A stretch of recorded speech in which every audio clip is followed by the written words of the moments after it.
Hey guys and gals of the internet, my name is Jacob and I'll be your host for our first ever episode of the Trove News and Gameplay series. Today we're going to be talking about the Dino Tamer, when the second stat reroll event will be, and what new biomes are coming to Trove. So thanks for tuning in and I hope you enjoy. First up, we're going to be discussing the Dino Tamer. For those of you who do not know, the Dino Tamer is the new class that's coming to Trove. Unfortunately, for those of us who have been waiting a long time for him, looks like he's going to have a pretty basic kit, acting sort of like a mixture between the Shadow Hunter and a Summoner. First off, his left click ability is called Hunting Dart, which will be a basic, long-ranged auto attack that does damage while moving around the battlefield.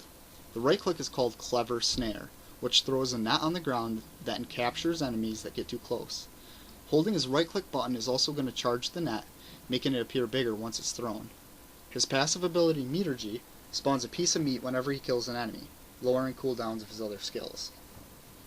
Now personally, I'm not a big fan of the RNG gem boxes and the RNG loot tables and the RNG everything that Tryon loves to include everywhere, so the addition of an RNG character skill doesn't sound very appealing to me. Sadly, that's exactly what his next skill is. The number one spell is going to summon a randomly chosen dinosaur out of 3 different possibilities. The spawn dinosaur is either going to be a tank, a DPS dino, or a dinosaur that stuns the enemy.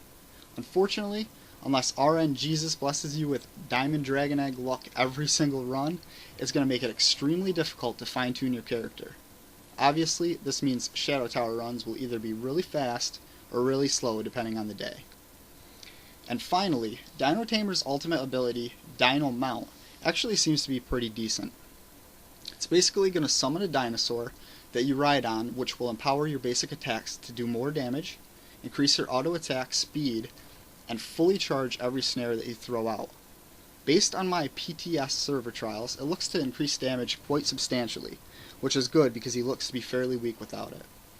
The Dino Tamer is going to be coming out in roughly 3 weeks' time, unless you buy the early access pack, which should probably be about $20 in the store.